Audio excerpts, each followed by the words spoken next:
அனைவருக்கும் வினோத் பரமையின் பணிவான வணக்கங்கள். இந்த யோக திருநாளில், இந்த யோக நன்னாளில் ஒரு ஐயாவுக்கு தான் நான் நன்றி தெரிவிக்கணும்னு ஆசைப்பட்றேன். வேறு யாரும் இல்லை, நம்மளுடைய பாரத பிரதமர் திரு நரேந்திர மோடிஜி அவர்களுக்கு தான்.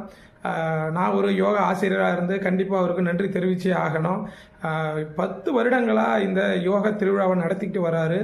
நிறைய விமர்சனங்களுக்கு மத்தியிலையும் நிறைய இடர்பாடுகளுக்கு மத்தியிலையும் இதை கொண்டு வரும்பொழுது நான் மகிழ்ச்சி கொள்கிறேன்.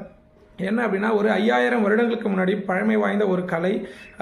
இந்த கலையை எங்களுடைய மூதாதையர்கள்லாம் படிச்சிருக்காங்க அப்படின்னும் பொழுது எனக்கு ரொம்ப மகிழ்ச்சியாக இருக்குது. ஸோ அந்த கலையை ஐயா கொண்டு வந்து இவ்வளவு தூரம் கொண்டு சென்றுட்டு இருக்காப்புல. ஸோ அதுக்கு வந்து நான் அவருக்கு ஒரு பெரிய நன்றியை தெரிவிச்சுக்கிறேன். கண்டிப்பாக என்ன சங்கின்னு நீங்கள் சொன்னாலும் சரி தான், ஆர்எஸ்எஸ்ன்னு சொன்னாலும் சரி தான், எனக்கு அதை பற்றியான கவலைகள் இல்லை. பட் நல்ல விஷயங்களை கொண்டு செல்லும் பொழுது நிறைய இடர்பாடுகள் நம்ம சந்திச்சே ஆகணும்.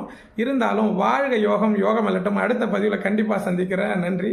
ஐயாவுக்கு மிகப்பெரிய